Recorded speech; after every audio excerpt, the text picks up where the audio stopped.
श्री रामेश्वरम देवस्थान आणि जाणीव एक सामाजिक संस्थेच्या वतीने शुक्रवारी सायंकाळी दीपोत्सवाचे आयोजन केले होते।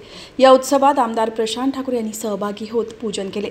भारतीय संस्कृती आणि परंपरांमध्ये कार्तिकी महिन्याचे विशेष महत्त्व असल्याचे मानले जाते।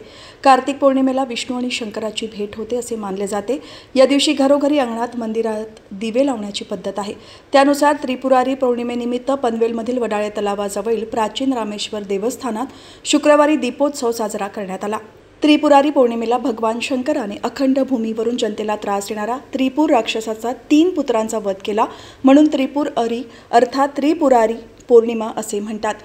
त्याचेच औचित्य साधून रामेश्वर महादेव मंदिरात भगवान शंकरापुढे आरती आणि त्रिपुरवाद लावून उत्सव साजरा करण्यात आला।